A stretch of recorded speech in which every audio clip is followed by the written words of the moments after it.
भारत में खूब अच्छा था, भगवान की उस पर कृपा थी, दिन दूनी रात चौगनी तरक्की होती थी। पुराने वक्त में मुझे याद है 200 रुपया महीना बिजली वाला ले जाता था और 200 रुपया महीना पुलिस वाला लेता था झुग्गी किसे। क्या ये सच नहीं? और फांसी पे चढ़ा दे ननकू को।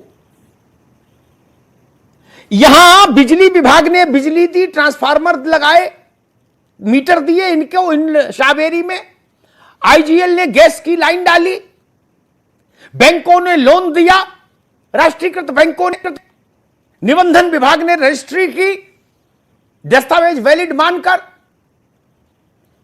और फांसी पे ये लोग चढ़ेंगे और अधिकारी मजे लेंगे। जैन साहब,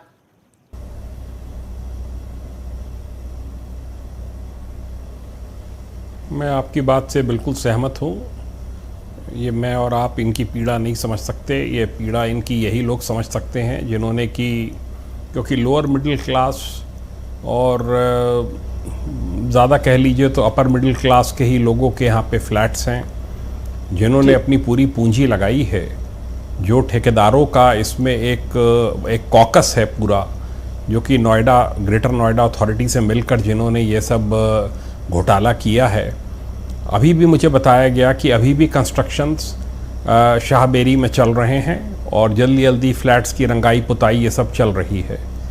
अगर कोई भी आदमी कारें छोड़कर अपनी स्कूटर से, मोटरसाइकिल से, सादे कपड़ों में हेलमेट लगा के उस क्षेत्र में चला जाए तो सब पता चल जाएगा कि वहाँ पर क्या इलीगल कंस्ट्रक्शंस अब भी हो रहे हैं, कौन लोग हैं जो इनको करा रहे हैं, किनका संरक्षण उनको प्राप्त है।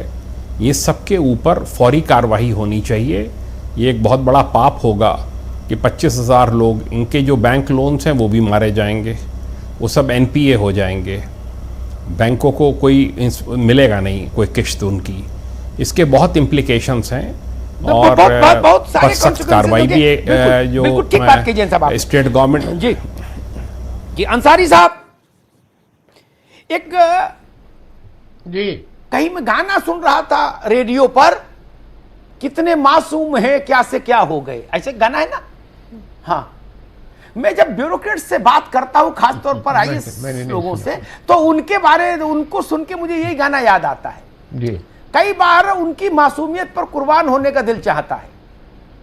नहीं, कोई चीज पूछो जी तो गौतम बुद्ध की तरह उत्तर देते हैं, नहीं, जबकि मामला उनकी निगाह में एक एक रहता है, क्योंकि खाली तो फाइल नहीं जा सकती। अंसारी साहब जी, मैं बोलूं क्या? जी इजाजत है क्या? जी सर।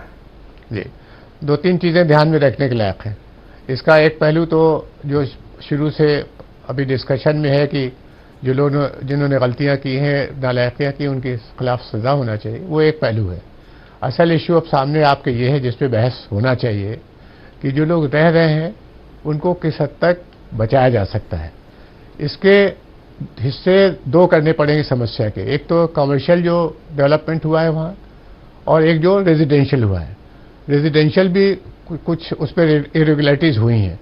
कोशिश ये करना चाहिए कि जो कमर्शियल प्लॉट्स हैं या जो कमर्शियल बिल्डअप है या जो ऐसी बिल्डिंगें हैं जो गिर सकती हैं और खतरा पैदा कर सकती, इन दोनों को तो डिमॉलिश करना चाहिए।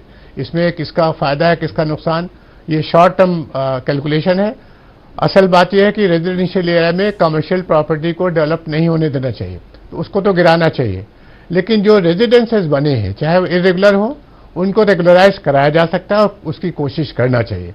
क्योंकि अगर वो डिमॉलिश कर देंगे तो उसके बाद भी तो डेवलपमेंट अथॉरिटी आखिर में घर ही बनाएगी वहाँ। तो जो घर बन चुके हैं, रेजिडेंसेस हैं, उनको डेवलपमेंट चार्जेस वगैरह लेके और रूल्स के अंदर स्टैंडर्ड मापदंड बना के कि किस लेवल की कितने प्लॉट, कितना साइज दिया जाएगा, क्या नक्शा होगा, वो बिल्कुल ठीक करके रेगुलराइज करना चाहिए। रेगुलराइजेशन रास्ता निकालना ही होगा, रास्ता निकालना ही होगा। आज निकले या कल निकले, रास्ता निकलेगा भी। हो सकता है थोड़ी बदमजगी के बाद निकले, लेकिन रास्ता निकलेगा। 1.25 लाख लोगों को भगवान के सहारे नहीं छोड़ा जा सकता।